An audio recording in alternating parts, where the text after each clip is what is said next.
Hello, Nigel.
Hi, Martin.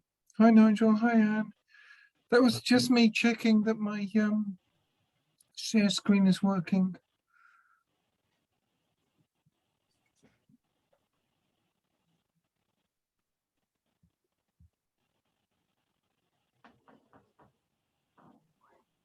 I can see Anne. Yeah, I can't see you, Nigel. I know, I don't know why. It won't click on. There we are. Oh, It's your end. It was your end. was it?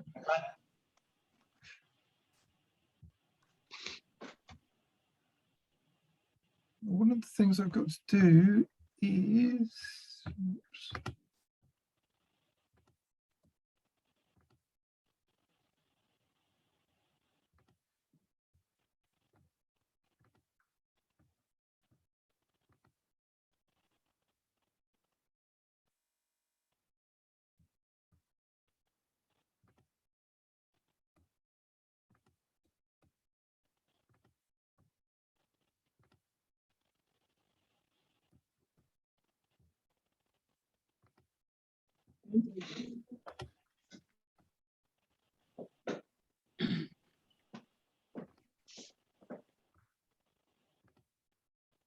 Right, I'm just going to check that I can play your video, Nigel, so if I can find it.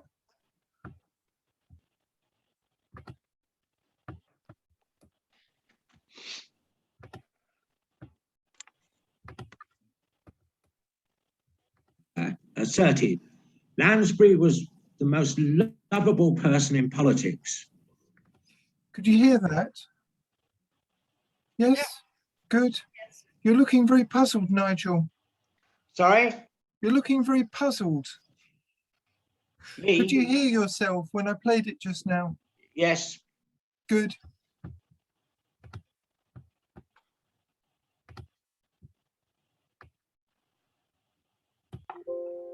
Okay.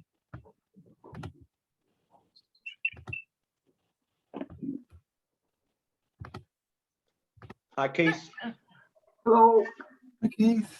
Hi, Chris. Hello, Nigel. Hi. Hello, Leslie. No, it's not Martin. Hello, Chris. Can I ask if we've got a running order for tonight? Yes, we have. Oh, right, because I haven't seen it. Okay, you're on towards the end, Selena. Okay, fine. No worries. Sorry, Selina, you're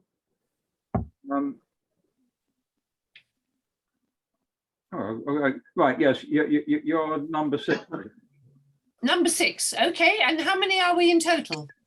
Not 9 and a bit. Okay. I won't ask what the bit means. No. The grandniece of Susan Lawrence isn't well enough to join us. So Stephen, being the MP for that constituency now, will say a few words about her. Okay, fine. Excellent. Okay, I'm just going to get a glass of water in case I should need such. I'll be back in a minute. I'm not waiting. Well,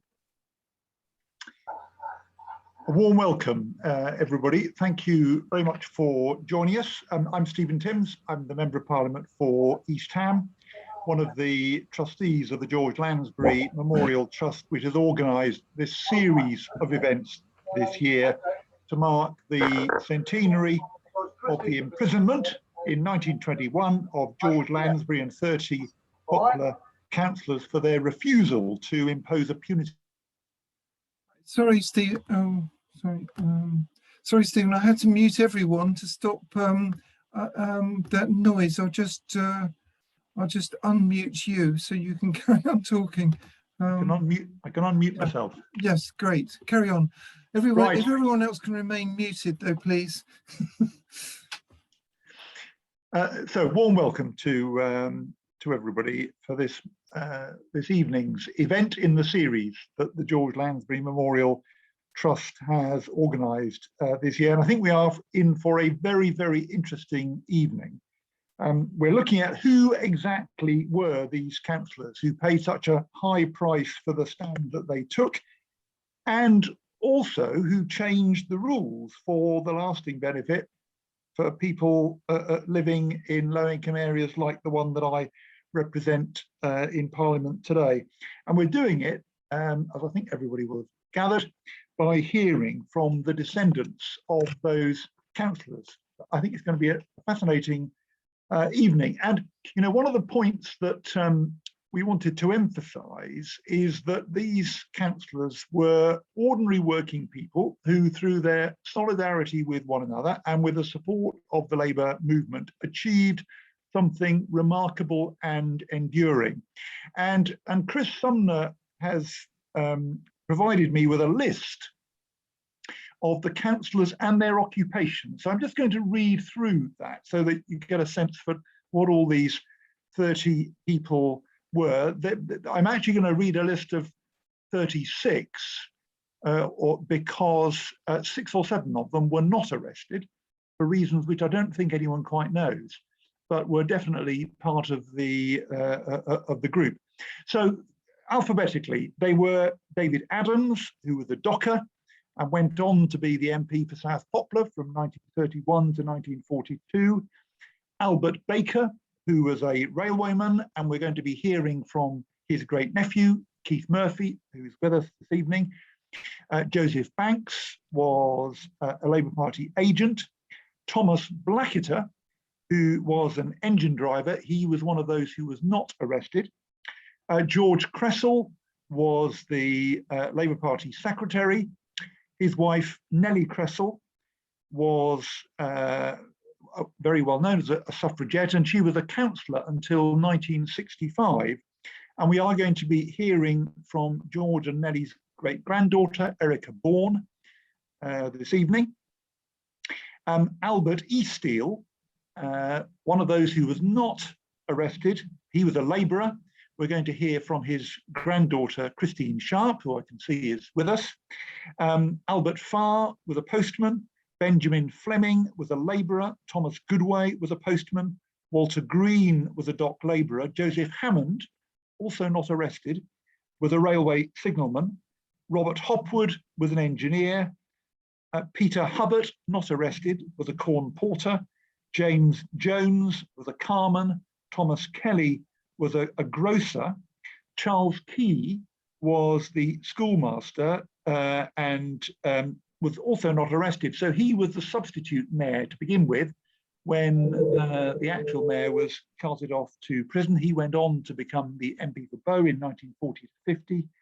And we're going to be hearing from his relative Martin Wellings, who I can see is with us. Edgar Lansbury, George's son, of course, timber merchant. He was a councillor from 1912 onwards. And we are expecting to have a video from his son, Edgar. And then George Lansbury himself, editor of the Daily Herald, MP for Bow from 1922 to 1940. And his great-grandson, Nigel Wiskin, is with us. And Minnie Lansbury, school teacher, Edgar's wife, who died after less than 3 months after the imprisonment. We are joined this evening, I think, by Selina Gellert, who's going to talk, who's the great niece of Minnie. Susan Lawrence, next on the list, was the organizer for the Federation of Women Workers. She was the MP for East Ham North from 1923 to 94, and then from 1926 to 31. I'm her successor as MP for East Ham, so I'm going to say a few words about Susan. I'm hoping that the great-granddaughter of Susan's sister, Jane Lawrence, who married and became Jane Gifford, I'm hoping that Susan is with us or will be with us. Then carry on through the list, there's Jenny Mackay, Samuel March, who was the Secretary of the Carmen's Union, went on, was also MP for South Poplar, 1922 to 1931. John Oakes was a toolmaker. Joseph O'Callaghan was a stevedore. Alfred Partridge was a blacksmith. Charles Petherick, a dock labourer. James Ruggless, a lead worker. Josiah Russell was a carman. John Skerr was an editor, and he was MP for Mile End from 1923 to 31. Julia Skerr, his wife, suffragette, whose name was carved on the plinth of the statue of Millicent Fawcett, which was erected in Parliament Square in 2018. Henry Sloman was a stevedore. Charles Sumner was a trade union official, first Labour member of Poplar Council in 1900. We're going to hear from his grandson, Chris Sumner, who's done a huge amount of spade work for this event tonight. Alfred Watts was a compositor. He wasn't arrested or imprisoned. Christopher Williams was a labourer, and John Wooster, also not imprisoned, was a bricklayer's labourer. We're also expecting to be joined this evening and to hear from David Thompson, who is the grandson of W.H. Thompson, the solicitor who represented the Poplar councillors and founded the very well-known firm of solicitors, Thompsons. So we're asking each speaker to talk for perhaps 7 or 8 minutes. If there are some immediate questions after each speaker, if there is time, I will take 1 or 2.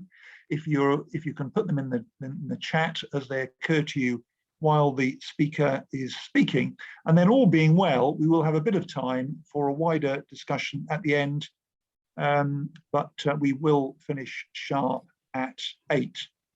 But if you've got a question, do please put it in the chat. And we're going to start a contribution from Chris Sumner, who I've said already is the grandson of Charlie Sumner, the first Labour councillor in Poplar. And I've discovered today that Chris is also the grandson of Albert Easteel, who we're also going to hear about separately. So I hadn't realised that both of Chris's grandparents were amongst the Poplar councillors. So Chris is the treasurer of the George Lansbury Memorial Trust, and as I've said, has done a huge amount of work for tonight. And I do want to pay tribute to Chris for everything he does for the trust, and particularly for what he's done tonight. And Chris, the floor is yours. Thank you, Stephen. Okay, Charlie Sumner, he was the grandfather I never knew. He died 20 years before I was born. So what I say comes either from what I've read about him or from what I learned from my father.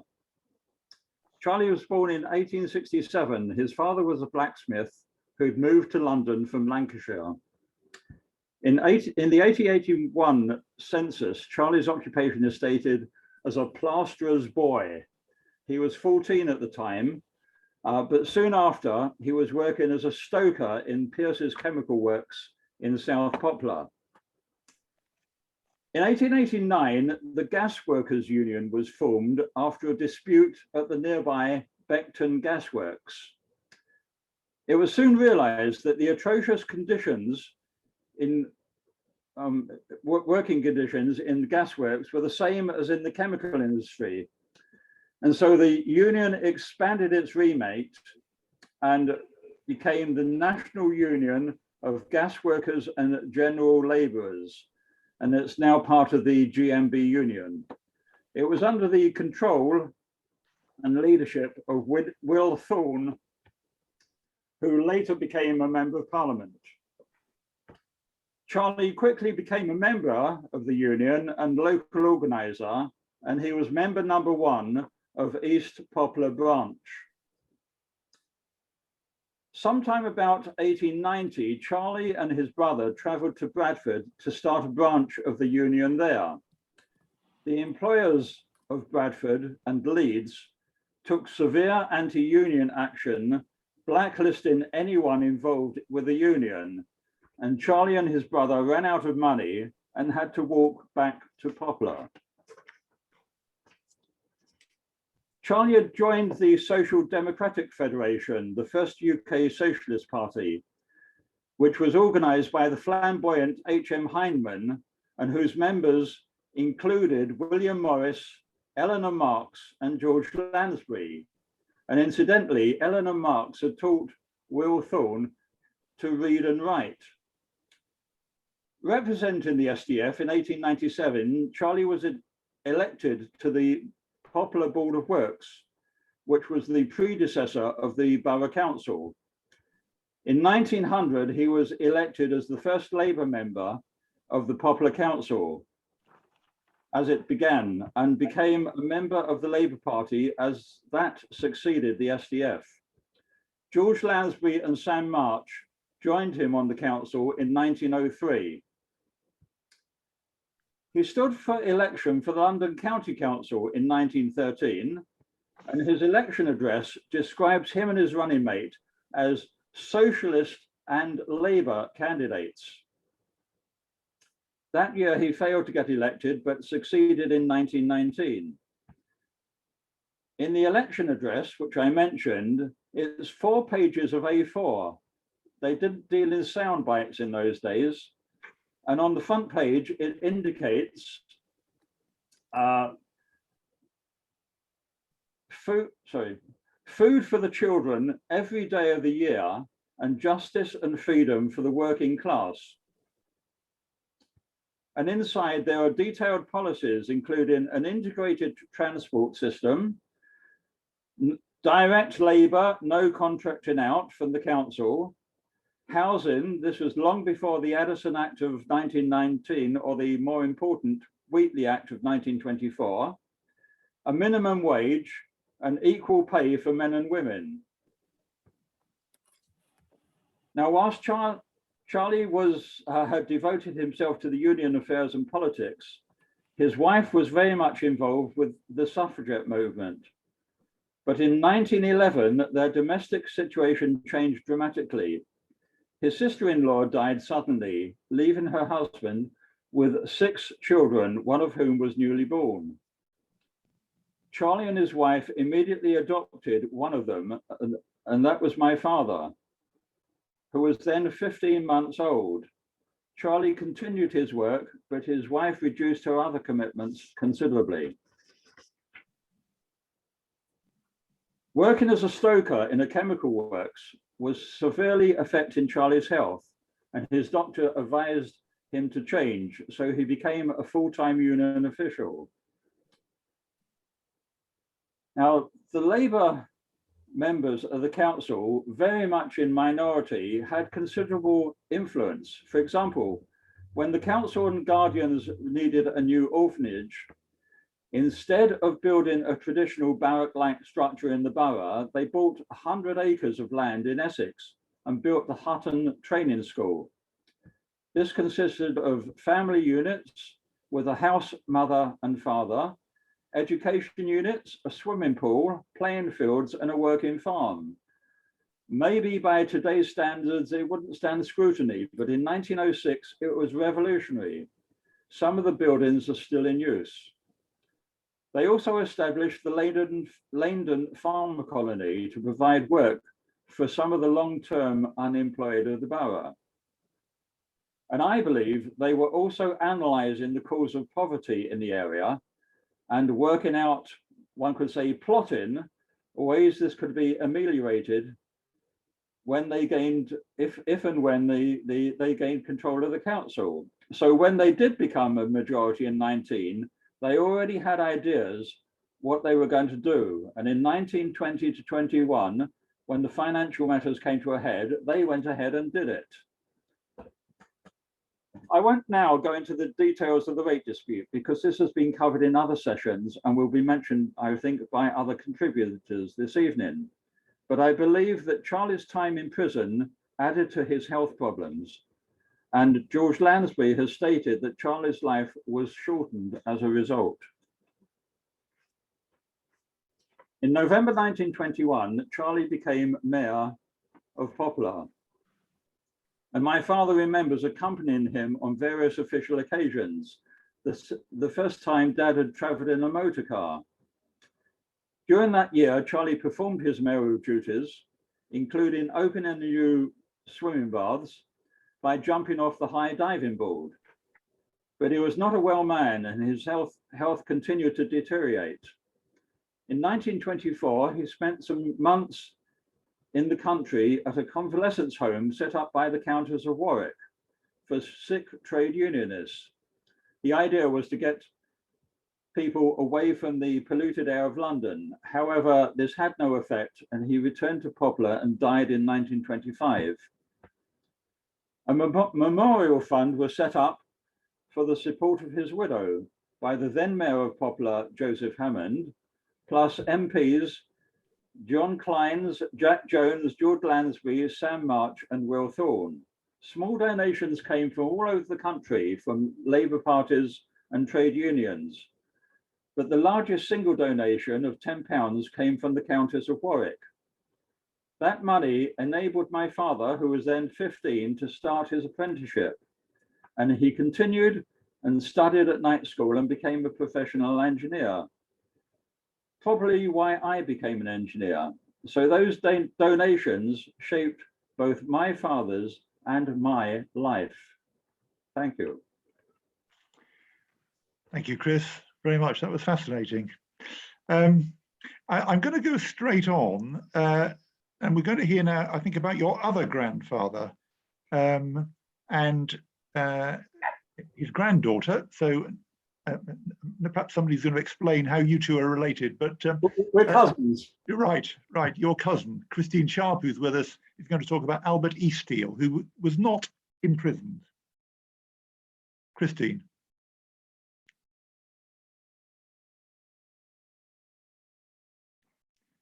Christine, you're muted at the moment.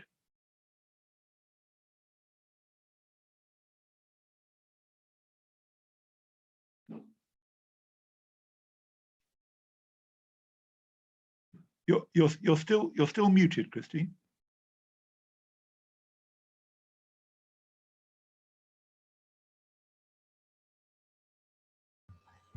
That's it.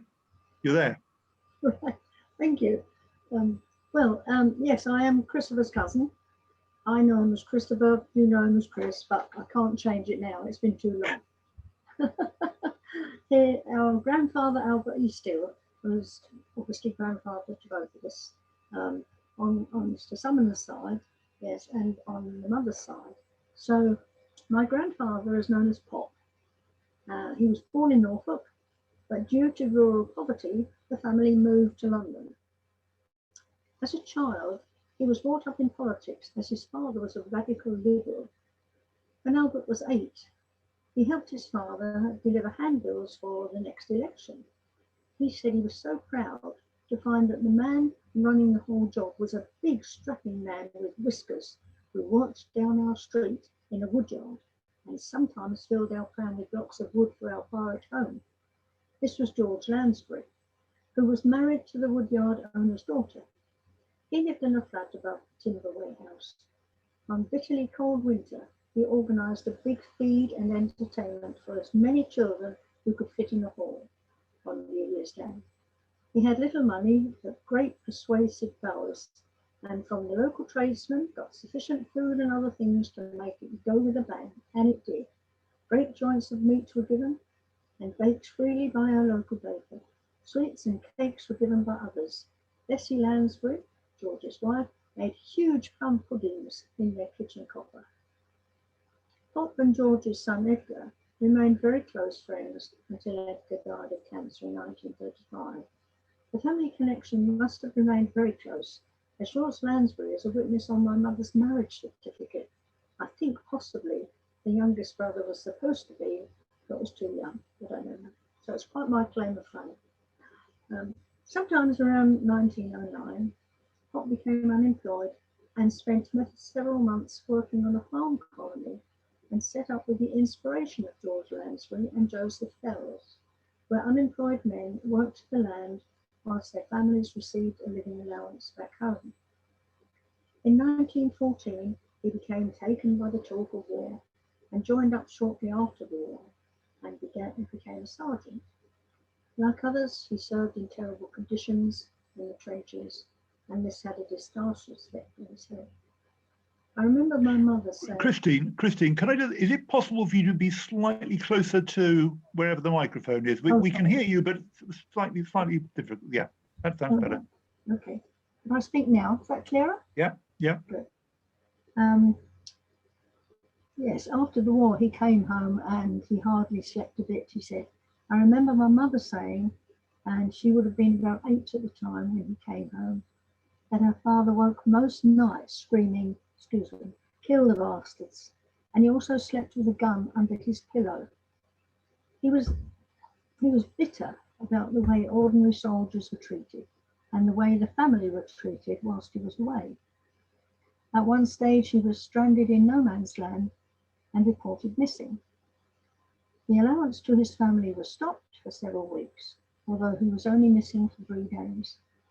They had to seek assistance from the welfare centre run by the suffragettes in Victoria Park. My mother used to tell me they were fed by the suffragettes, but I thought it was just that they were poor. Now I understand the reason, and she told me the story with a good feeling, as the food was much better than they had at home. But discharged from the army, he was determined to do what he could to improve the lives of ordinary people, and became a councillor. I'm sure he would have supported the Rates Rebellion, but I never understood why he was not arrested. He was mayor in 1935, and I have a picture, if it's possible to see it. Can you all see it? No? No, we can see your face, Christine, so if it's in front of your face, we should see it. All right. Aha, very good. Okay. In 1945, so he was on there a long time. No, in 1935 this was. 35, right. 35, yeah, 1935. So that's my mother on the left and Christopher's mother in the white dress at the top. Right. So that was my grandfather.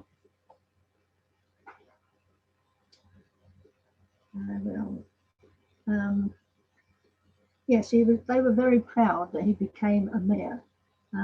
My mother also told how he'd gone on an occasion to the Mansion House. She'd gone with him as my grandmother was too ill to go. He continued as a councillor until the end of World War II, although he had to move south to South London because he had to live with his daughter as his own house in Baldock Street was destroyed by a bomb.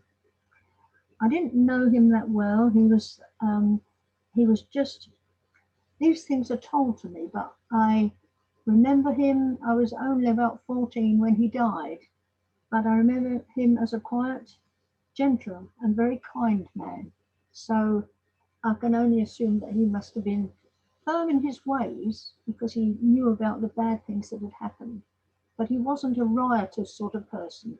So that's Albert Easting. Thank you. Thank you, Christine, very much indeed. And did he keep that gun under his pillow, or Yes. did he eventually give that up? Mum never said, but I mean, being 8, she probably, you know, just thought it was always there. But she said the screaming at night was terrible. Yeah. Fortunately, there were only about 3 or 4 children at that time, so they didn't all hear it. So, yeah, so it was a pretty rough time, which made him become a councillor and want to do something positive. Yeah. And it sort of followed in the family. So, Fascinating story. Thank you very much, Christine, and thank you, Chris, as well. Well, let's move on then. I can't see any questions yet. There may well be some questions in people's minds, but we can come back to them at the end. Do put them in the chat if you'd like to. We're going on now to George and Nellie Pressel, and we're going to hear, I hope, from Erica Bourne, who is their great-granddaughter. Erica, thank you for joining us. All yours. Thank you. Can you hear me okay? We can, loud and clear. Yeah, thank you. Can I just quickly say hi to a couple of my cousins that are here today? Hi, Steve. And hi, Nicola. George and Nellie Cresswell. Well, I never knew George because he died the year after I was born. But Nellie I knew because my dad was the son of her eldest boy, and he was always quite cheery to say that he was older than his uncle because he was born a year before George and Nellie's youngest child, Eddie.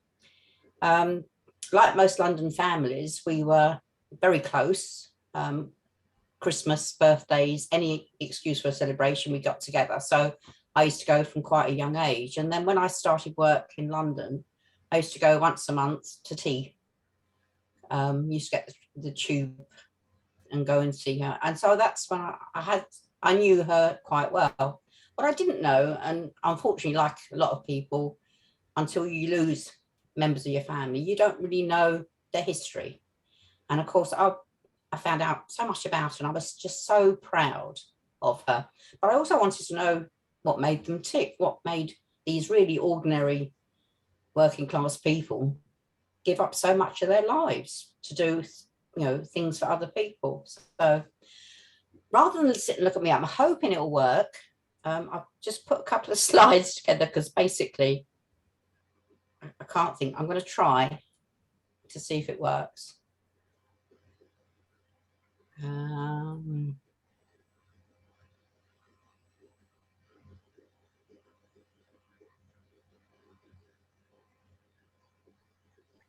Can you see it? Yes, we can. Yeah. Brilliant. Oh, that helps me, right. So basically, this is where it all began for George and Nellie. This is a copy of their marriage certificate, 1904. George was a labourer. Actually, Nellie was an ironer. And between them, they had 8 children and lots of grandchildren and great-grandchildren.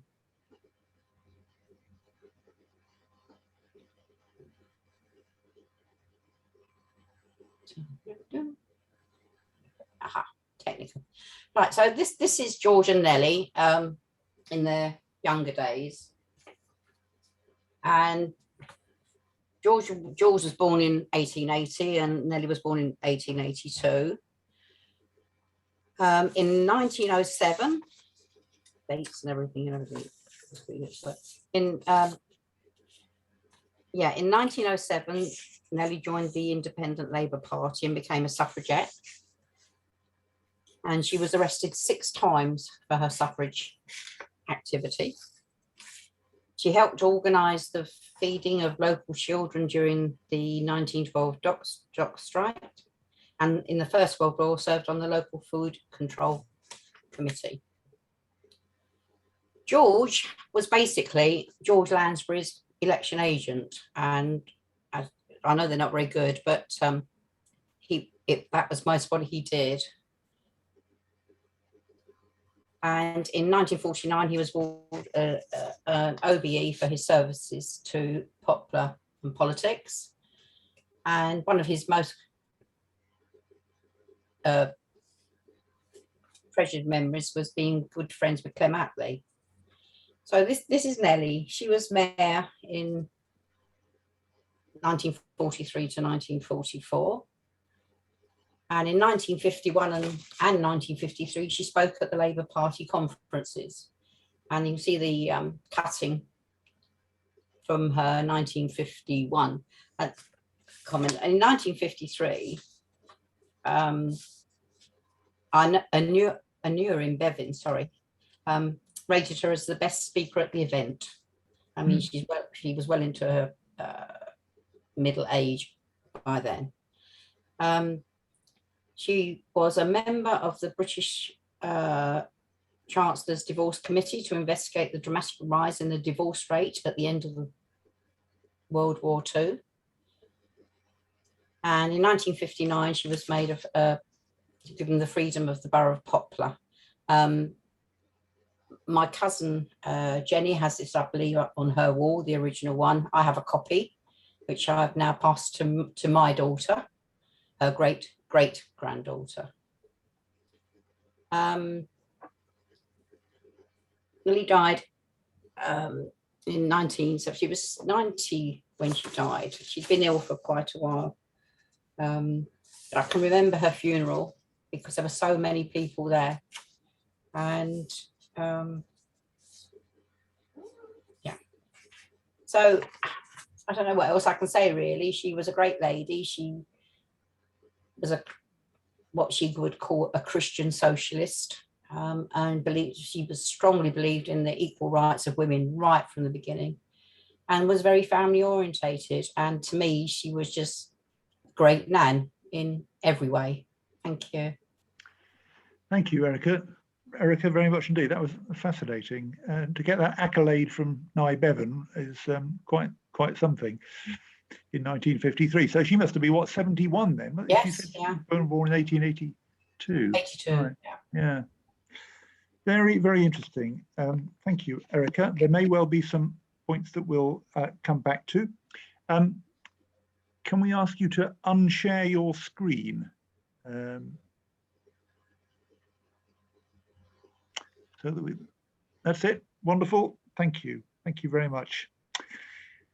Right, so we're now moving on to hear about Charles Key, and we're going to hear from Martin Wellings, who's with us. Now, my note describes Martin as a distant cousin of Charles Key, so maybe, Martin, you'll explain a bit more about what the connection is, but over to you.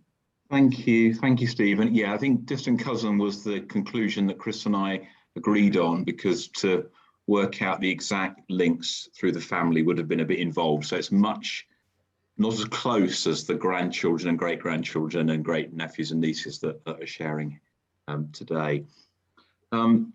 Yes, a distant cousin, but we were born in the same village. We were baptized in the same Methodist church, and we went to the same village school to begin our education. Although Charlie Key was there 80 years before I was, and he died when I was, I think, about 2. In the early 1960s. So we share a background in the same village, and our family was certainly aware of him, although I don't know how close the contact was in his later career. He was born in August of 1883 in a Buckinghamshire village in Mid-Chilterns, village called Chalfont St Giles. His father was also called Charles, and he was a brickmaker. And when Charlie was born, he was just 20 years old. The family were rooted in Chiltern working class society, and also in Chiltern nonconformity. The free church traditions were strong in the area, and the family were very involved in those causes. So Charlie's grandfather, William Key, was a Methodist local preacher, a primitive Methodist local preacher, a chairmaker by occupation. And he was involved in establishing the primitive Methodist cause in that part of Buckinghamshire in the middle of the 19th century, representing really sort of radical religion, very much against a deferential culture that was very strong in the area. And the chapel where Charlie was baptised was named for John Milton, whose cottage is still standing in the village. So that again representing a long tradition of political radicalism. Charles Key, Charlie's dad, died in October 1889. He died of typhoid and pneumonia after a 4-month illness. And so he left a young family. Charlie was brought up by his mother, Ellen, and she had to make ends meet by doing domestic work and by taking in lodgers into their home. And they also relied on outdoor relief. And Charlie Key remembered going to get the dole of 1 and 6 and 2 quartern loaves to help with the family's finances and to give them some food. But he was a bright child. He did well at the local school and became eventually a pupil teacher there when he was in his teens. And one of the lodgers that came to their home, a young chemist, apparently offered to help to fund the next stage of his education, to make it possible for him to go on from being a pupil teacher to train as a school teacher, which he did first of all in Mile End, and then at the Borough Road College, which was run by the British and Foreign School Society. Joined the Labour Party in 1906, still at a young age.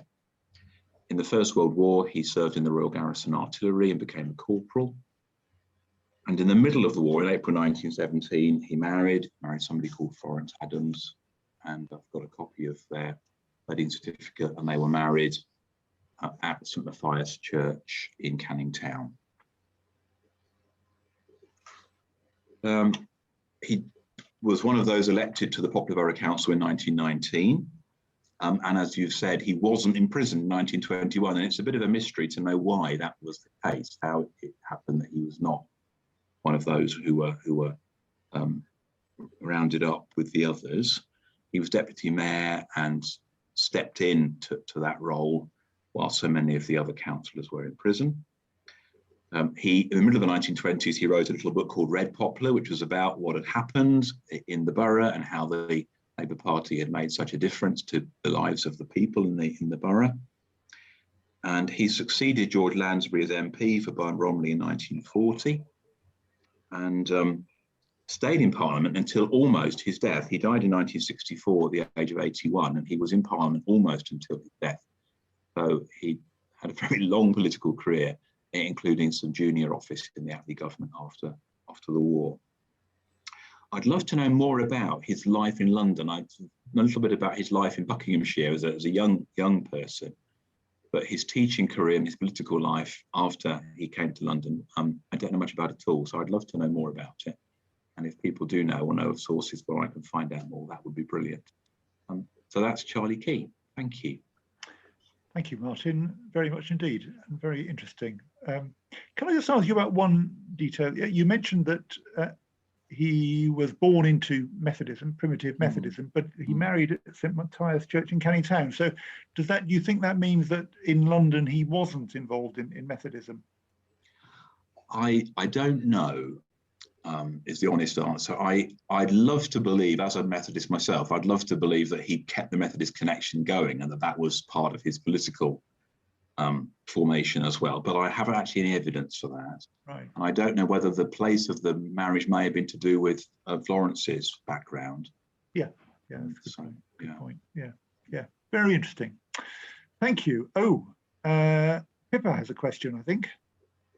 No, I was just going to say that if you look at lists of Methodists in Parliament, Charlie Key is always listed as a Methodist. Ah, so okay. I think he was a lifelong Methodist.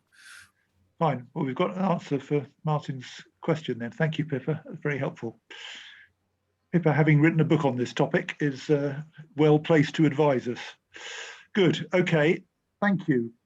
So we're now going to have a slight change of discussion because we're joined by David Thompson, who, as I mentioned earlier, is the grandson of W.H. Thompson, who wasn't a member of Poplar Council, but was the solicitor who advised the councillors very successfully, as we know in due course. David, we're keen to hear from you. Thank you for joining. Thank you, Stephen. I better start with a short disclaimer, which many others have given, I think, that I actually never knew W.H. Thompson. He died some years before I was born. There is quite a lot of written material around and about him. And the rest of it is sort of handed down verbally, or what I've heard and picked up over the time from family, etc. What I intend to do is to give a short biography of W.H. Thompson up until his involvement in Poplar, and then deal with his involvement with the councillors, and then briefly his work after. Stephen, if I get all that done in 7 or 8 minutes, it will be an absolute bloody miracle, but I will do my best. Well done. W.H. Thompson was born in Preston in 1885 to William Henry Thompson, from whom he took his name, but throughout his life, and friends, family, and informally, he was known as Harry Thompson. His father was a wholesale grocer and a Methodist lay preacher. And his mother was Martha, who was described as a very strong and determined woman. She had 7 children. Harry, throughout his life, was close to his sister, Connie, who married Percy Taylor, a businessman, but also a very staunch socialist, a member of the ILP and a friend of George Lansbury.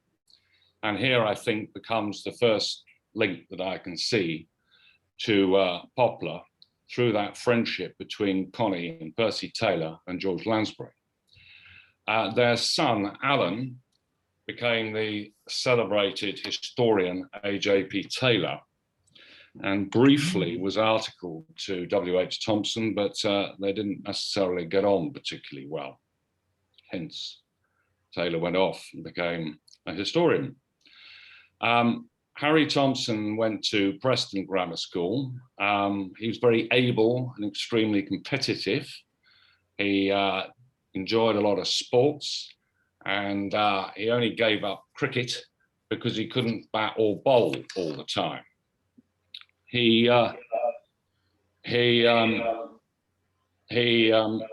Sorry, there's a repeat on the microphone. Is that okay? It sounds fine to us, David. Okay, good. He did his articles with a local, after taking law exams, he did his articles with a local firm in Preston. But then in 1909, he moved to a Staffordshire firm, and he began acting for a navvies union run by a former SDF and ILP member, John Ward. And I think this was the sort of introduction he had, particularly to trade unions. And through the involvement with the navvies union, he then started work for other unions locally and built up something of a trade union practice at that time. All things changed inevitably with the beginning of the First World War. And in 1916, Harry Thompson was called up. He refused. He was a conscientious objector, but he was more than that. He was an absolutist, so he refused to take any part in aiding the war effort. His objection was not religion or pacifism, it was political. He saw the war as a fight between imperialists, fueled by capitalist greed and imperial ambitions and expansion. He was jailed during the war, and first for 6 months, then again for a further 6 months, and finally for 2 years. He met quite a few people when he was in jail. He ended up in Wakefield, where most of the conscientious objectors were kept. He made quite a lot of friends, quite a lot of longer-term friends through his time in prison, including Scott Duckers, with whom he started a law firm after the war. he also met his wife, Joan, his future wife, Joan Beecham, who was a prominent suffragette and a founder member of the Communist Party. Joan later became his wife, and she was jailed in 1920, before they married in 1921, because she was the publisher of the Tribunal, which was the anti-war pamphlet produced by her. And she was jailed for 3 weeks, and George Lansbury was involved in getting her release. Harry Thompson, during this time, was becoming pretty widely known in Union and left-wing circles. There is, for example, a letter from Ramsay MacDonald in 1920 thanking him for his assistance on legal matters.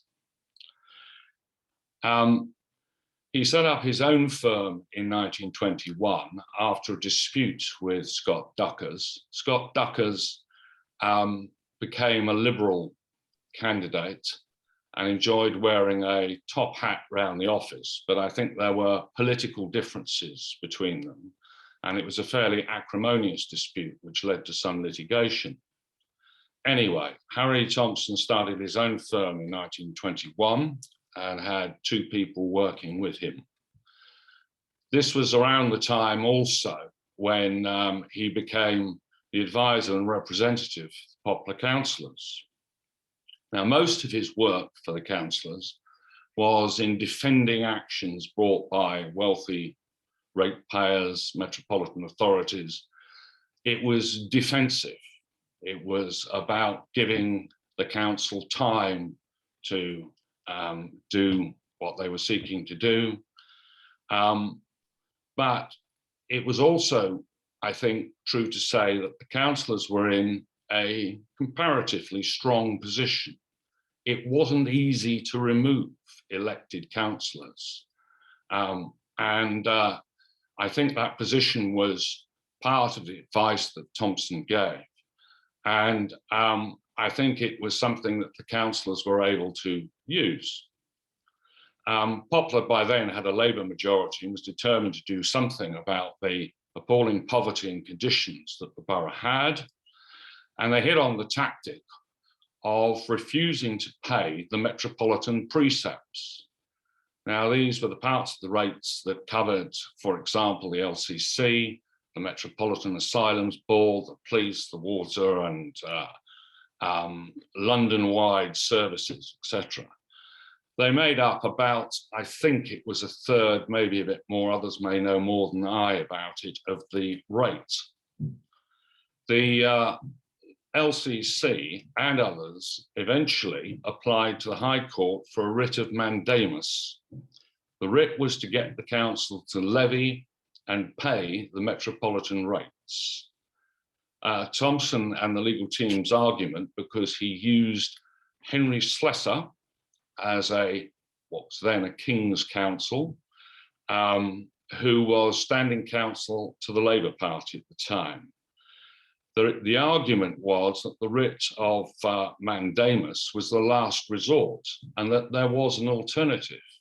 The LCC and the various metropolitan authorities could levy and distrain on the council's property and use that to pay the missing precepts. Eventually, after some argument, the court decided to grant mandamus, and the council were ordered to collect and pay the metropolitan precepts. Nothing was done for a while.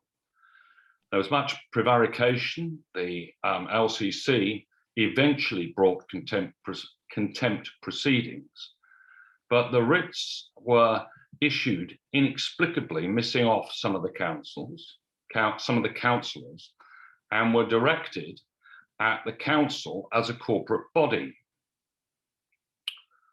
The argument in court became that the action was brought against the council itself, and individual councillors could not be in contempt unless there was evidence that they individually had disobeyed the court order. Now, at the time, that argument was rejected. There was then a further appeal in August of 21, and the August of 21. The appeal court agreed with the council, agreed with the councillors. The LCC and the Metropolitan Asylum Board, amongst others, had misdirected the proceedings, but it was no more than a technical error and could be waived. And while the plaintiffs, the metropolitan authorities, would be refused their costs, the councillors were in contempt and should go to jail, but not until the end of August. The arrests began, I believe, on the 1st of September and finished on the 8th of September. The prison conditions were severe. The councillors were under pressure to compromise, even by people within the labour movement. But the situation was becoming but the councillors remained steadfast, unlike many of their opponents, and they were becoming an embarrassment to the metropolitan authorities, the LCC, but an embarrassment to the government. They had become martyrs. The Lloyd George government was anxious, and it was coming to the end of its time. But Alfred Mond, the Minister of Health, proposed a conference to attempt to resolve the issues, but the councillors bravely refused to participate unless all of their number were released. The government wouldn't intervene directly, as to do so would have been politically damaging. The coalition was increasingly dependent upon the Conservatives. The LCC was dominated by Conservatives and did not want to make concessions for fear of provoking other councils to do the same and stir up a groundswell of support for Poplar. But eventually the government and the LCC indicated the councillors' participation in the conference would be welcome. The question was then how to get the councillors released, because ordinarily they would be expected to purge their contempt by apologising to the court and promising to obey the court orders. The councillors were neither prepared to apologise for their actions nor promise to collect and pay the precepts. There was then quite a lot of toing and froing and a lot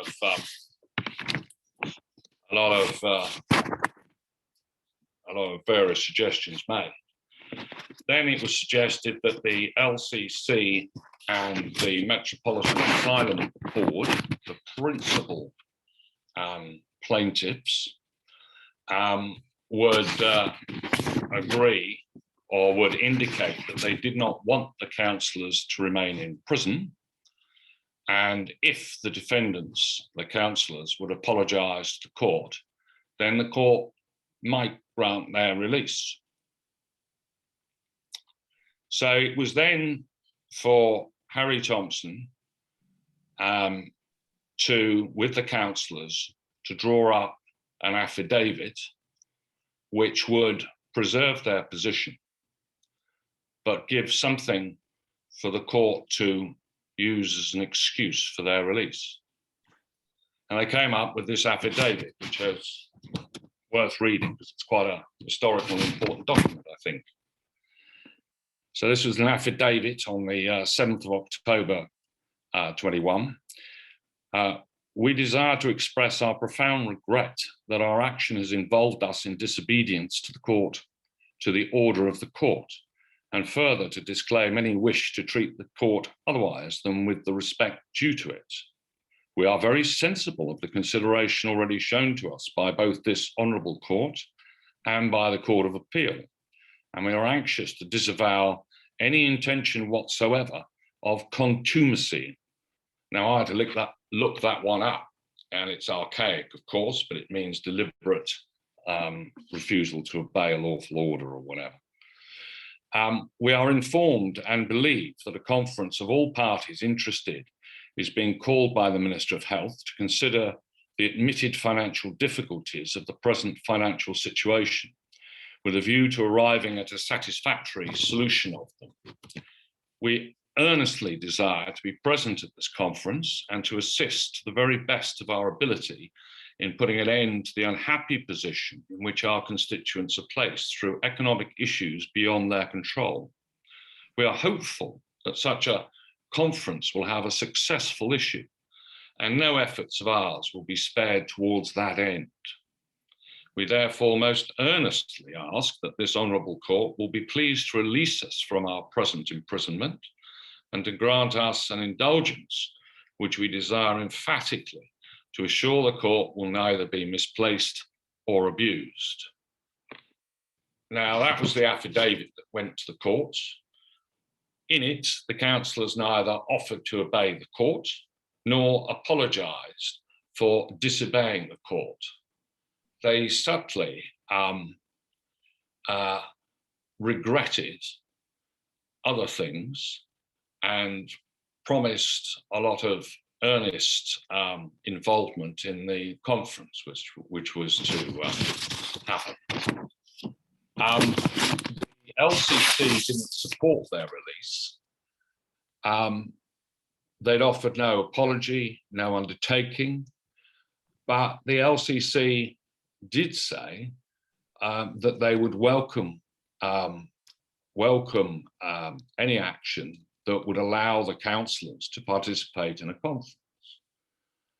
After much toing and froing, the court eventually decided that that was the plaintiffs consenting to the release of the councillors from prison, and they were released on the 12th of October 1921.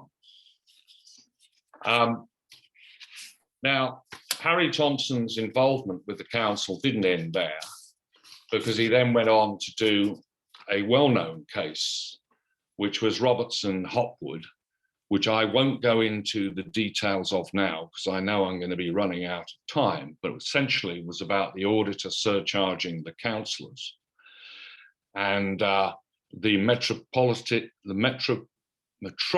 Management Act, which was the act which said that the council could pay such wages as they saw fit, and the council sought to, introduced a minimum wage of £4 across the board to men and women.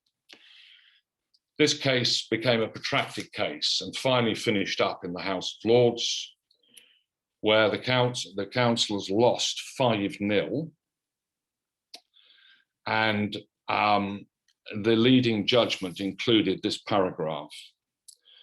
The councillors would fail in their duty if they allowed themselves to be guided by some eccentric principle of socialist philanthropy, or by a feminist ambition to serve equality of the sexes in the matter of wages. Now, you know, I mean, with hindsight, we all, well, I think, at the time, I think Lansbury had a lot of fun with that. But it is, you know, a nonsense and ridiculous. But one of the effects of it, of course, is that precisely what the council had fought in this case for, but also previously, have now, to a large extent, been enshrined in our law. The other side of the coin, of course, is that Neville Chamberlain then used various pieces of legislation to bring in even more stringent powers to the auditors, including the disqualification of councillors. that's what I was going to say about Harry Thompson's involvement with the council. If I've got time, I'll do a quick run through of the work that he did after, if that's okay, Stephen. Well, if you can keep it very, very quick, David, because we are running a bit over time now. Yes, okay. There were a number of very important cases that Harry Thompson got involved with during the 1930s. This was through his political connections, through his union connections. He was involved in cases involving the Communist Party. He was involved in cases involving the National Unemployed Workers Movement. A lot of these cases were what we would call civil liberties cases. They were about the actions of the police, search and seizure, and matters of that sort. He also at that time wrote a book which was reproduced on civil liberties, and he became a founder member of the NCCL and later its chair, actually. At this time, during the 1930s, his trade union practice was expanding incredibly rapidly, and that continued into the post-war period. Unfortunately, W.H. Thompson died in 1947. His practice was then continued by his two sons, Robin and Brian. In conclusion,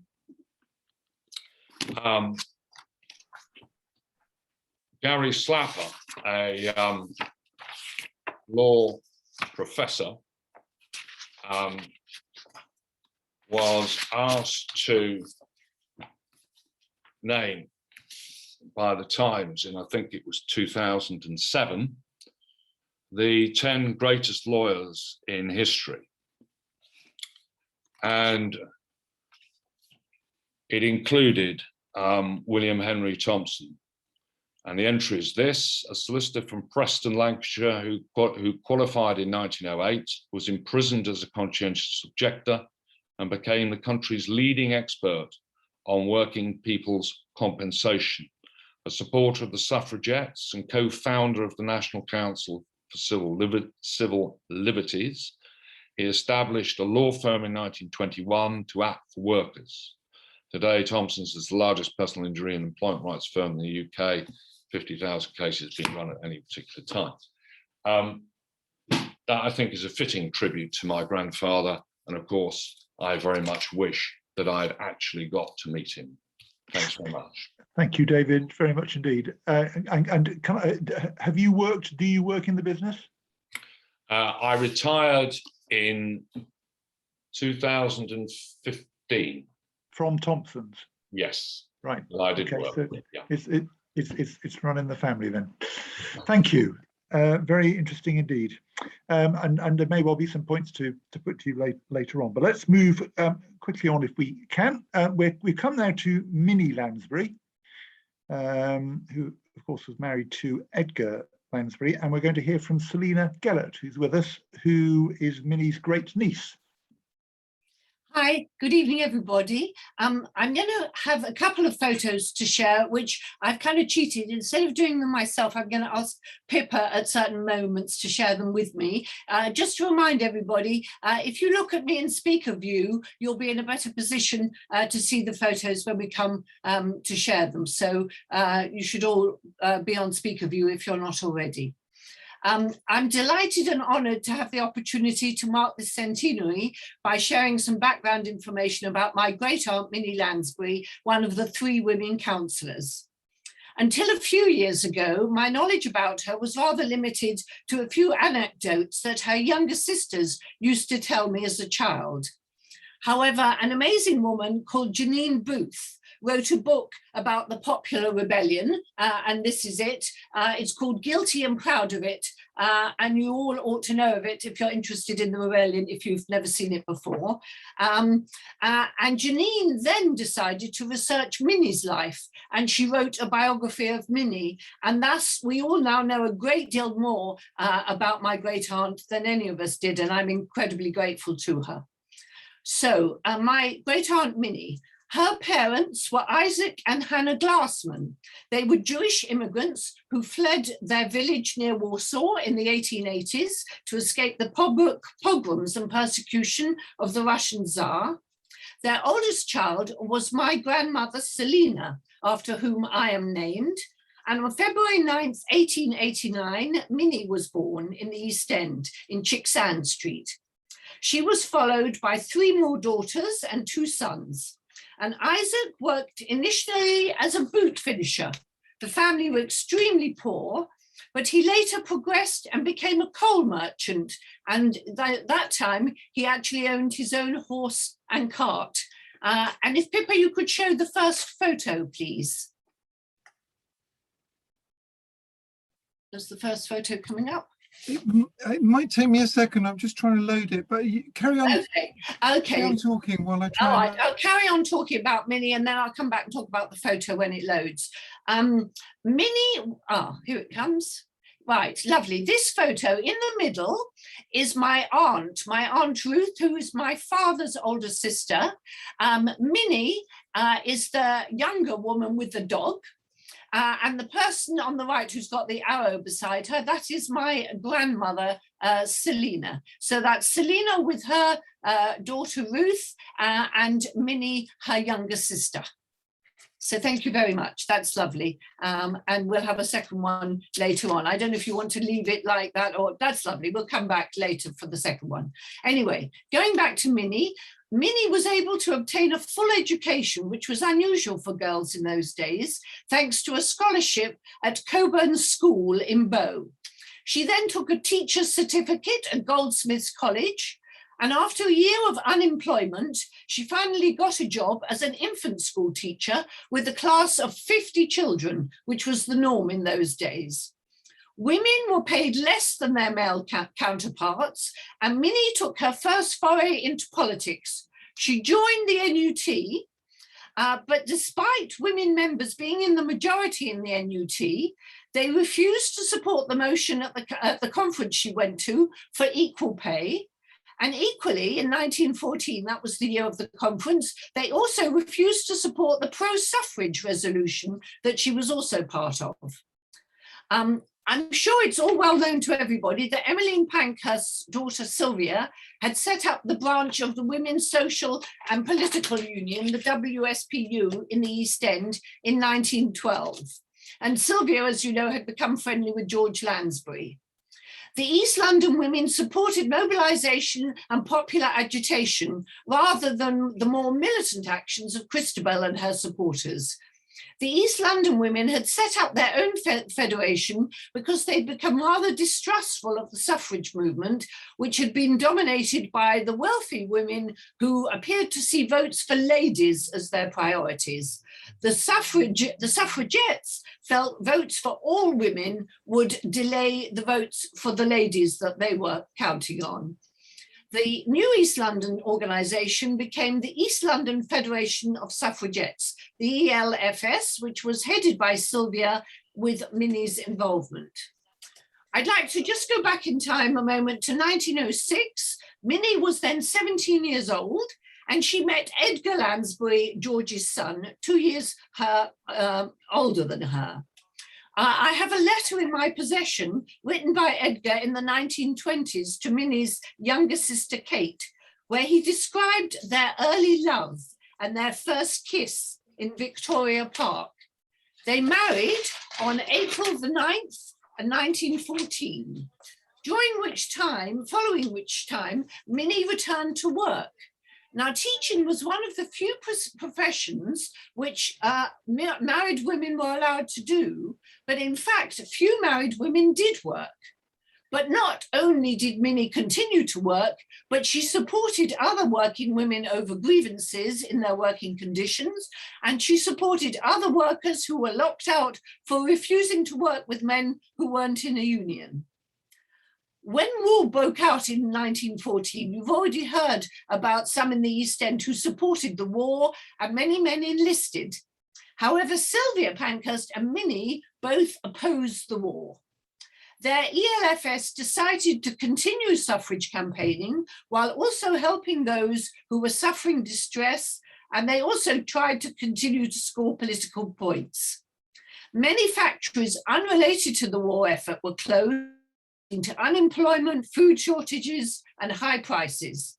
Soldiers were expected to send money home from the front, but the allowance for soldiers who were not officers was very small. The Federation did a huge amount of work to help these families, obtaining benefits, pensions for the widows, and care for the children. They also helped the women to find work. At Easter 1915, after 4 years as a teacher, Minnie gave up her job to become Sylvia's secretary. Her wages reduced by 3/4. She continued to campaign for votes for everybody, men and women, because remember, not all men had a vote at this time, as well as her welfare work. She worked at the local pensions committee to ensure hundreds of injured soldiers received the pensions to which they were entitled. She waded through pages of regulations on their behalf. She also campaigned and demonstrated against the war with the WSF. When women finally got the vote in February 1918, they had to be 30. And it's interesting to remember, Minnie was only 29. So she could not vote in that general election of December 1918. However, she was appointed an alderman at Poplar Council, and she continued to dedicate herself to local issues, to the inadequate housing, to the rat-infested slums, the public health issues such as tuberculosis and terrible infant mortality. Tragically, after her imprisonment in Holloway, her own health was weakened, and she caught flu in December when the famous pandemic returned. This developed into pneumonia, and she died on January the 1st, 1922, aged 32. Tens of thousands of people lined the streets for her funeral, which was reported in the national newspapers. I still have all those cuttings. 500 unemployed men marched at the front, and relays of local councillors and ex-servicemen carried her coffin. A huge memorial meeting was held a week later at Beaubath's Hall. 10 years after Minnie died, funds were raised for a clock in her memory on Bow Road. It later fell into disrepair, but was renovated and rededicated in 2008. I was thrilled to be at that ceremony with my father, Minnie's nephew, who was 92 at the time, together with my husband. Minnie has been further honoured with George Lansbury at the base of the statue of Millicent Fawcett, which we talked about at the beginning, which was opened in 2018 in Parliament Square. We're going to come to that next picture in a minute. 55 women and 4 men who worked for women's suffrage are honoured. So if Pippa shows us the next photo, Gillian Waring, the artist, used part of this photo here. Now this photo shows Minnie together with Edgar and George, George and Minnie, the two of them in that photo are at the base of the Millicent Fawcett statue. Minnie was my heroine from a child growing up, and I'm sure she's influenced the values to which I have strived to work through my adult life, and also I think my 2 daughters as well. She's been a great influence on all of us. Thank you very much. Thank you. Thank you, Pippa. Thank you, Selina, very much indeed. A very, very interesting account. Good, right. Well, let's move on then to the next person we're going to hear about is Albert Baker, Councillor Albert Baker, and we're going to hear from Albert's great nephew, Keith Murphy. Hello, everybody. I hope you can hear me. We can. Yes, good, excellent. I'm going to try to do something I've never done before, which is to share a screen and a short 4 or 5 slides with you. So I'm going to press the relevant button now, and we shall see how we get on. Let's press share. How we doing? Promising. Okay, screen sharing, and hopefully this will bring us on to the full slide. There we go. Can everybody see that? Yes. Excellent. Okay. A little bit about me. Terrible picture of me with my glasses on top of my head, but I hope you can bear with that. It's probably because I'm a retired chartered engineer. So as my kids tell me, I don't actually do anything anymore. So there we go. But in 2019, I did some family research, and I discovered that my great uncle, Albert Baker, was jailed in 1921. I didn't know what he was jailed for, first of all, and I just jumped to the completely wrong conclusion. But I did eventually find out he was jailed for his part in the Poplar Rates Rebellion. And since then, I've got to say that my life has never been quite the same. In 2020, in June, I set up the Poplar Rates Rebellion Centenary Association on Facebook because I didn't want the centenary to be forgotten. Having been trained as an engineer, I realized that in 1921, the 100-year anniversary, we'd be popping up in 2021. So I've also had the great pleasure of working with the George Lansbury Memorial Trust, and I was able to help them set up the Poplar 100 website, which some of you may have actually been on and to see. So that's a little bit about me. But what about Albert Baker? I'll leave you to judge whether he actually looks like me, but Albert was my mother's uncle, or my grandfather's younger brother. Albert was born in 1887.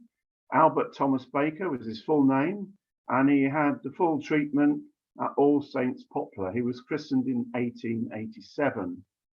In the same church in 1911, he was married to Susanna Kemp. It sounds very romantic, but he was married on Christmas Eve. And I guess that was because that was the only day that the railways would let him off, because he worked on the railways from a boy of 14. In the 1901 census, he's described as a railway employee. Now, what happened in 1914 when war broke out, that his work on the railways was actually scheduled. So he saw no war service in World War I. And in 1914 and 1917, his two daughters were born. In 1919, the family was living in Cubitt Town. They're living in Manchester Road. And he was elected in 1919 as a Labour councillor for the Cubitt Town ward. So moving on to 1921, he was jailed, as we all know. In 1933-4, you see the picture. That was his picture as mayor of Poplar. So if you think about 1921, he was a young man of about 33, 34. Now, he remained in Poplar during World War II, unlike most of his family, who moved out into Essex. They moved out to Hornchurch, which by that time was the place to go by all accounts. And unfortunately, by World War II, he was a widower because his wife, Susanna, had died in 1936. And he was living and accompanied in his life by his younger daughter, Margaret. And he retired from the railways after 50 years' work. So all the time he was a councillor. I don't know what they did when he was in jail, but they must have kept his employment going because he retired from the railways after 50 years of service. And after some time in a post-war prefab in Poplar, Albert moved to the new Thamesmead estate south of the river when he died in 1971. So he was quite a long-lived chap, and he lived, I overlapped him by 14 years, but I never even heard of him or never met him. So I'm afraid that I cannot regale you with tales of his earlier life, but I can tell you a little bit more about him. The family in Poplar lived in 37 Basie Street, which was off East India Dock Road, and the house had 4 rooms, including the kitchen. So it was a family of 8 children. I'll leave you to do the maths. Sleeping must have been interesting. 8 children, 2 mum and dad. How do you share them across 4 rooms?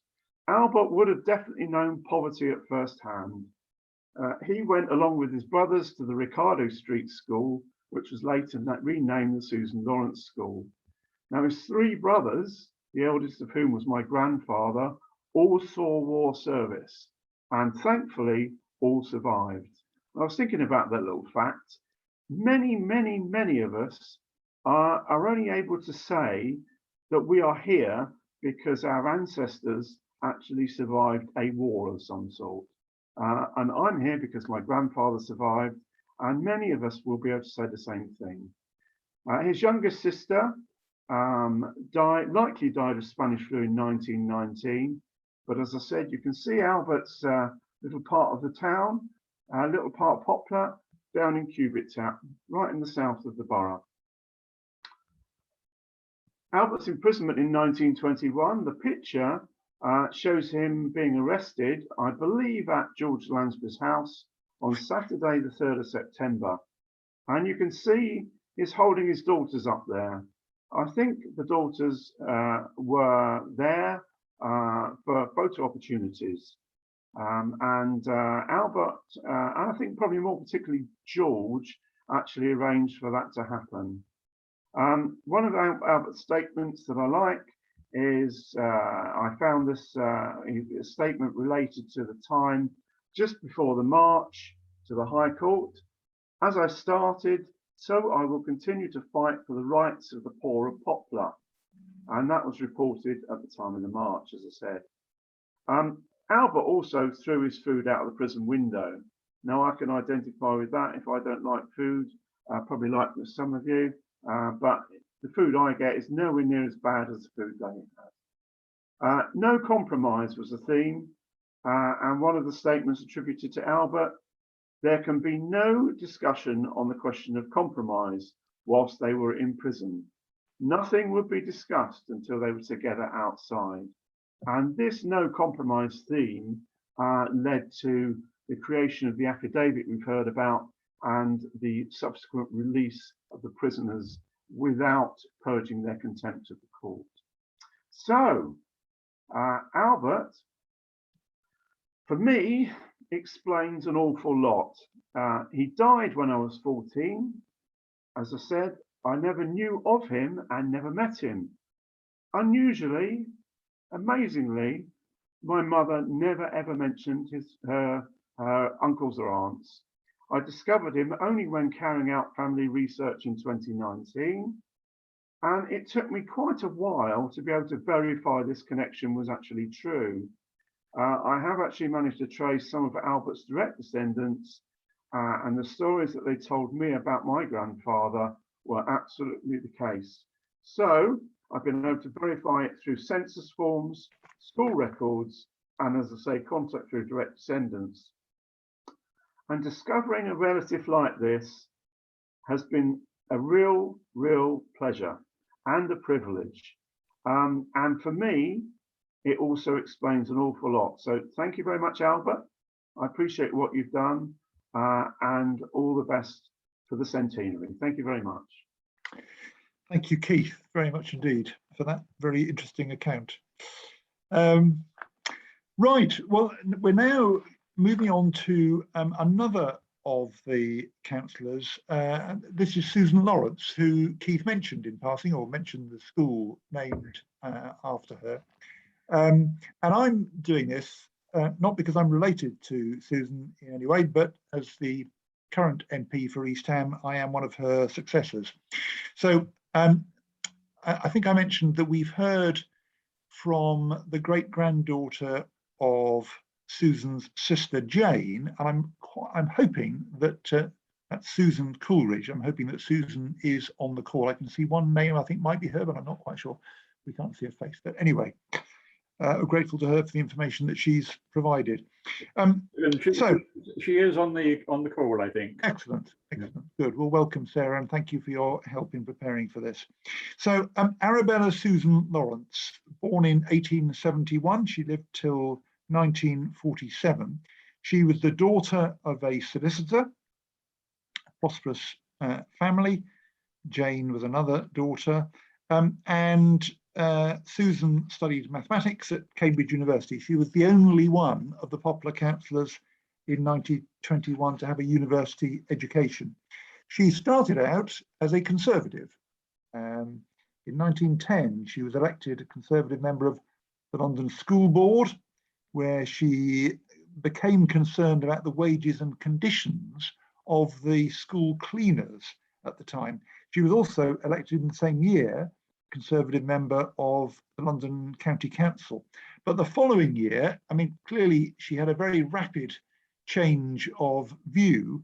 She joined the Fabian Society, and the year after that, in 1912, she joined the Independent Labour Party, and she became an organiser for the National Federation of Women Workers. Then in 1913, he was elected Labour member of the LC seat, London County Council for South Poplar, and from 1919 until 1924, she was a Poplar alderman. After 1921, after her term as a Poplar alderman, she was the MP for East Ham North, 1923 to 4. She was the first woman to be elected a member of Parliament for a London constituency, if you count East Ham North as London, which we do in East Ham, but not everybody might. And she was one of only 3 women Labour MPs. She objected to being called a woman MP, and when people did call her a woman MP, she said, "Why don't you call Churchill a man MP?" Which was a very reasonable question, I think. She was the Parliamentary Private Secretary to the President of the Board of Trade, Board of Education, I beg your pardon, in the first Labour government. Labour lost the election in October 1924. Susan lost her seat to the Conservative candidate as well, the person who she defeated actually to win the seat in the first place. But that person died after 18 months, so there was a by-election, and Susan was easily re-elected in that by-election in April 1926, and then she got an increased majority in the 1929 general election, but was thrashed along with so many, almost all Labour MPs in 1931. She was the Parliamentary Private Secretary to the Minister of Health in the second Labour government, and in 1930 she became the first woman to chair the Labour Party conference. We've heard already about Susan Lawrence School in Tower Hamlets. There is a Susan Lawrence House in my constituency, and the Early Start Susan Lawrence Nursery nearby. I often used to meet a man called Maury Foley, who was an active trade unionist well into his 90s, and he used to recall parading through the streets of East Ham as a child, shouting out, "Vote, vote, vote for Susan Lawrence," which I guess would have been perhaps in 1926 or 1929. Susan Coleridge, who is on the call, has sent us this message. As I say, Susan is the great-granddaughter of Susan Lawrence's sister, Jane Gifford. And Susan writes this: "I've very little to go on, as Susan's papers were destroyed in the Blitz. She lived on Millbank in the same house as Tony Wedgwood Benn and his family. My mother, Jane Coleridge, Susan's great niece, had enormous admiration for Susan and named me after her. She remembered her mother going to visit Susan in prison while on hunger strike, and going to see her also when she was sworn in as Member of Parliament. My mother, that's Jane, became a councillor in Kensington and Chelsea in the 1960s, and also always admired Susan for her bravery and for standing up for women's rights and for what she believed in. Susan was very clever, went to Cambridge where she studied maths. Women weren't awarded a degree in those days, despite being worthy of one. Susan was a heavy smoker, and she kept Dalmatians." Susan's name is still well known and honoured in East Ham. As far as I know, there is no biography of Susan, although when we were both ministers in the Department for Social Security, the Department for Work and Pensions, my late colleague, Baroness Patricia Hollis, told me that she wanted to write a biography of Susan. Patricia did write a biography of Jenny Lee, quite a well-known and renowned biography. She didn't complete her biography of Susan Lawrence. Whether she did a substantial amount of work on it, I don't know. And actually preparing and thinking about this event has made me thinking I ought to ask her her widower, Alan Howarth, whether there are perhaps papers that might form the basis for a life of Susan Lawrence. So thank you, Susan, for your help with being able to remember Susan as one of the group of councillors who went to prison. And we're now going to move on.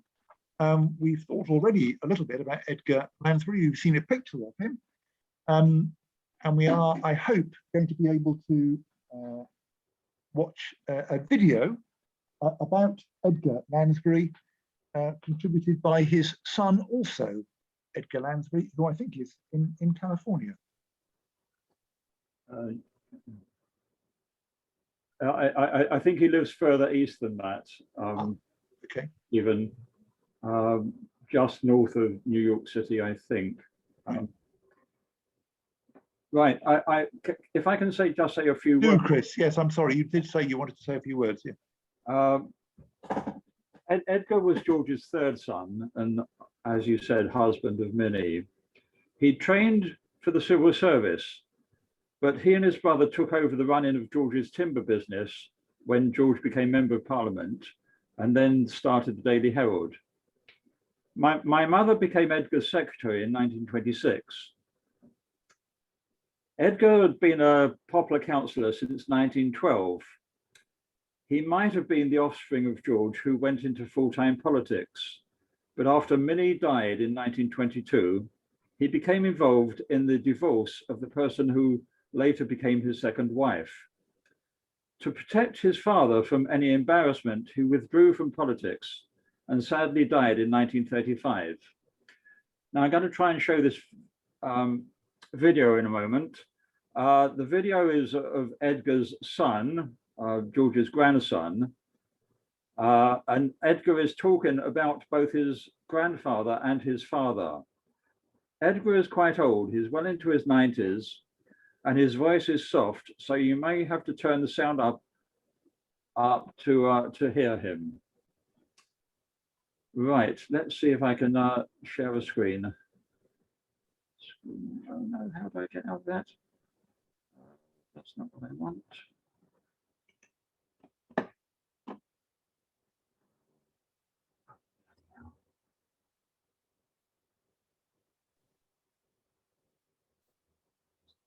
Should be at the bottom of the screen, Chris. Right, I've got to get onto the relevant bit.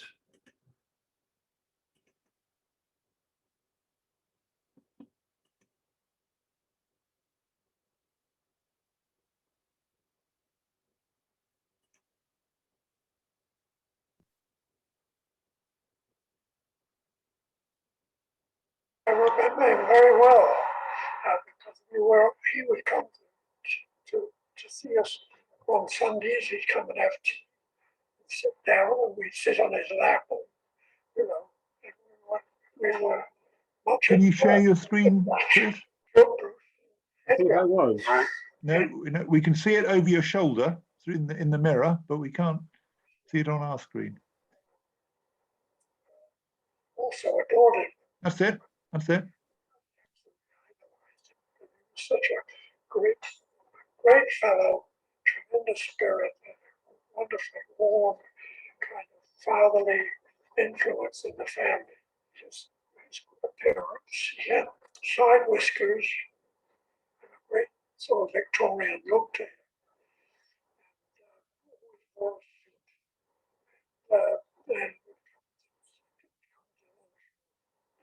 And whatever else, we got to sit on his lap. But he loved us. He loved.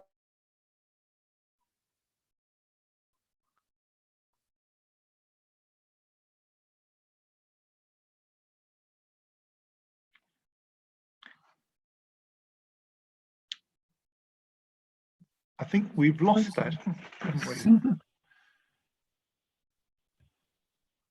we? I think we've lost Chris and his screen. Have we?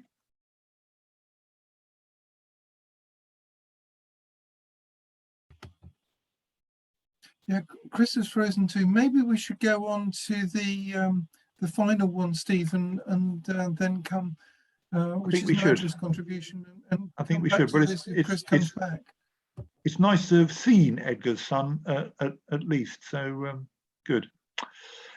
Right, well, our final contributor then, who I can see taking his place, is Nigel Wiskin. Hello, Nigel, who is going to speak about his great-grandfather, George Lansbury. Nigel. Can you unmute yourself, Nigel? It's actually, I think Nigel's recorded it, so Nigel wants me to play it. Ah, okay. I beg your pardon, right. And I thought I had more time to queue it up, so I'm just going to queue it up now. Hold on a minute, Pippa. Hold on. How long have we got? You've got 10 minutes, Nigel. Well, what I've prepared is 13 minutes long. Oh, right. Okay, well. Well, I'm quite happy to edit it down, ad lib it. Okay, okay. That would be a perfect solution. Go for it. Okay, Pippa? Yeah. Pippa's gone. No, she's thumbs up you've got there. Okay, right. Now, unfortunately, I haven't got any slides because I was asked to do this at very short notice. But there is a photograph of me on George Lansbury's knee when he was talking to the Luton Labour Party. How about that? He looked very uncomfortable with me on his knee, and I looked even more uncomfortable to be on his knee. And I have to say, it was about that picture was taken about 3 months before he died. So anyway, Lansbury. A.J.P. Taylor described him as the most lovable man in modern politics. A Liberal MP said, the trouble with Lansbury is that he lets his bleeding heart run away with his bloody mind. And Harold Lasky said, not an intellectual, not a clear thinker, but had a heart that reached beyond the stars, absolutely straightforward, absolutely democratic, and entirely fearless. There we are, Luton News. Well, Lansbury was born in Suffolk, the third of 7 children. His father was a timekeeper, supervising navvies, building the railway network. So the family lived in temporary hutted encampments in London and Kent. He left school at 11 and didn't return for about 4 years. Father died when he was 16. He and his brother became the breadwinners, taking over his father's contract for shifting coal from railway trucks into barges. When he did get back to school, 2 very significant events started. First, he met Bessie, the 14-year-old daughter of a local sawmill owner, and they began courting. Her parents didn't think he was good enough for him, but after a long courtship, they married in 1880 and they stayed together until her death in 1933. The second thing that happened was that he found his faith. And like many speakers this evening, he found Christianity, and for him was socialism. It was socialism writ large. So by night, George shoveled coal. By day, he went to the public gallery in Parliament to listen to debates, and if not there, to the Oval. In 1894, he and Bessie decided to emigrate to Australia. They pawned their wedding presents and went off to sailed off to Brisbane. It was a complete and utter disaster.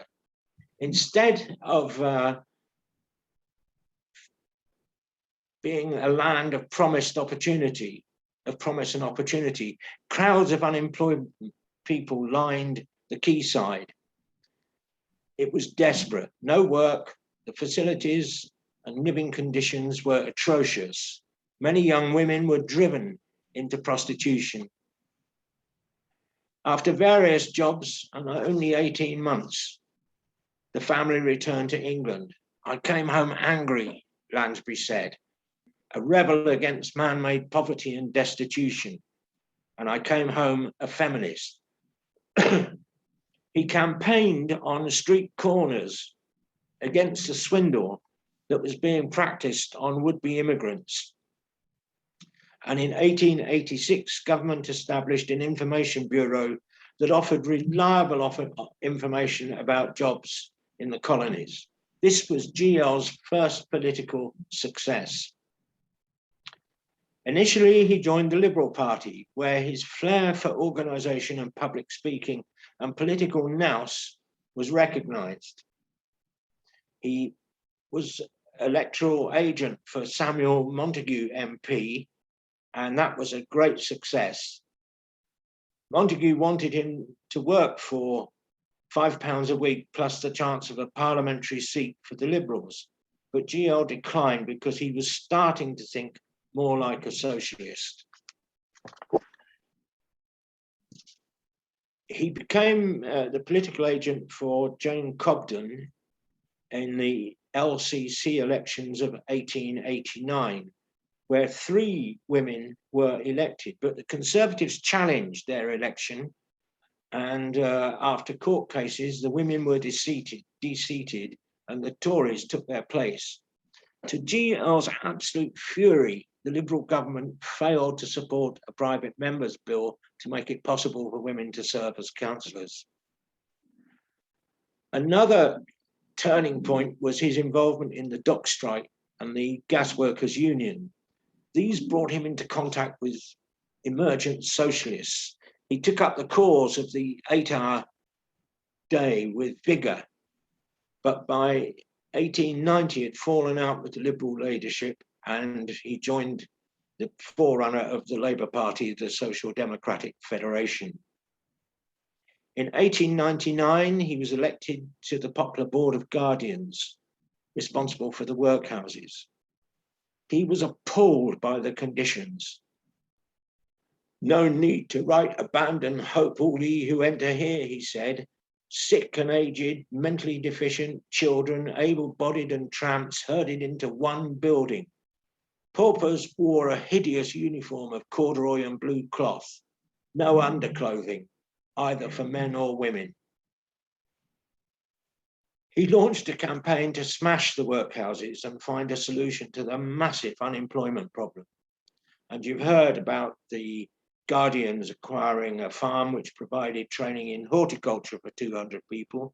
And you've heard about the training school that became a model for caring for orphaned and neglected children.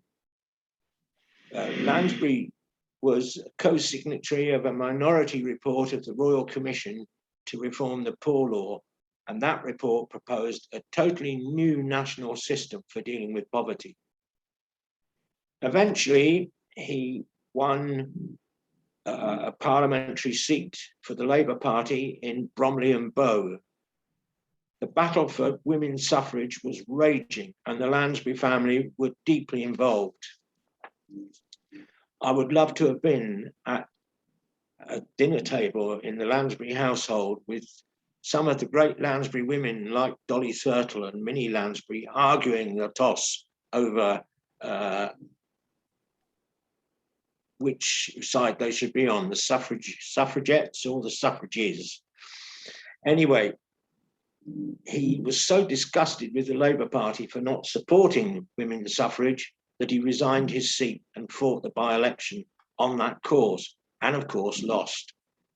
In the decade that followed, he helped set up the Herald, the Daily Herald, and later became editor. And at that time, and I remember the Herald well, the Herald was the voice for and of the common people. So that brought him into the Poplar Rates Rebellion, which you've heard a lot about this evening, and we have done over the last month or so. But it did bring Lansbury into conflict with the Labour leadership, because it was widely thought that what Poplar did damaged Labour's standing as being a party fit to govern. However, the end result paved the way for government to take over responsibility for poor relief. And in my opinion, it paved the way for the welfare state. It was like the first building block in the welfare state. The second Labour government saw GL join the cabinet as the first Commissioner of Works, responsible for ancient monuments and parks, widely regarded as something of a, nothing job, not much of a job. But he set about it with gusto, and the civil servants said he was the best minister that they'd ever had. He pulled a fast one. He raised a lot of money from wealthy benefactors, which at his bidding was matched by the Treasury to increase and enhance facilities for leisure, sporting activities, and particular for children, playgrounds and so on. And he opened, of course, the Hyde Park Lido, the Serpentine. That provoked much controversy as mixed bathing was allowed. The world economic situation had deteriorated, but Ramsay MacDonald's government was determined to remain on the gold standard. And to do this, the bankers insisted that they had to reduce public expenditure by £78 million, to reduce unemployment benefit by 10%, public sector wages by 10%, and to put up taxes. Well, 9 cabinet members refused to accept these savage economies and resigned. King George V invited Ramsay MacDonald to form a national government, which he accepted. And many in the Labour Party saw this as a complete betrayal. In the 1931 general election, Labour were routed, 154 seats down to just 46. I'm told by a family that GL never wanted to be leader, but he was elected leader of the parliamentary group and led a pretty robust campaign. He offered to stand down several times when it became clear that his pacifism was at odds with what the family needed, what the party needed to do to resist the growing threat of fascism. So we come to the 1935 Labour Party conference, where he hinted this might be his last one.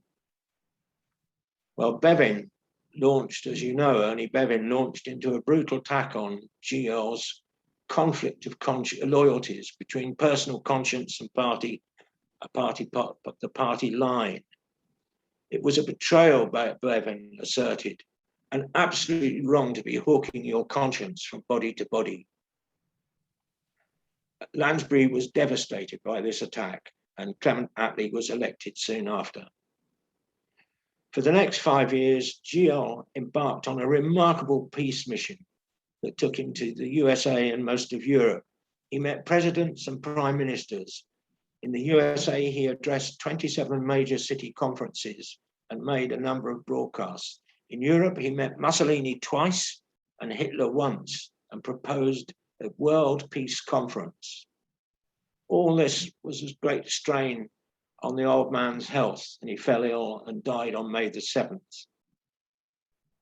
St. Mary's Church, Bow, was packed for the funeral. Not only family and friends and the common people from Poplar, but also many of distinction from all over the world. At the crematorium later, so Raymond Postgate says in his book, when his coffin began to move, someone started to sing The Red Flag, and many joined in. At the memorial service in Westminster Abbey, the beautiful rites of his church were less moving than the singing of the Red Flag at the crematorium. That is, until a hidden choir started to sing his favorite hymn, Jerusalem. creating a new Jerusalem in England's green and pleasant land. After the service, the air raid sirens started up again. Half of Poplar was in ruins. Nazi bombers engaged in the war he tried to stop. Of his own house in Bow Road, only a door frame and a door hanging on a single hinge remained. Thank you. Thank you, Nigel, very much for the wonderful recollection. Can I ask, Nigel, on the basis of that photograph, I don't imagine you have any recollection of George, or do you? No, sadly I don't. There are several photographs of me with him, and I'm afraid I don't. But I have to say that up until about 1945, say 46, my parents were very active politically, and a lot of what they did was a mirror image of what Lansbury tried to do. But unfortunately, they lived in an area where even the foxes were voted Tory, so they didn't have a great opportunity to do much. Well, they did. They achieved quite a lot, but Lansbury's image was all around me. That it made a huge impact on my life. But all that became very strained when I went to school, and to a minor public school, well, part public, part private, and to be a socialist in 1951 wasn't easy. It wasn't easy to stand up to your principles, and just, you know, everyone was Tory.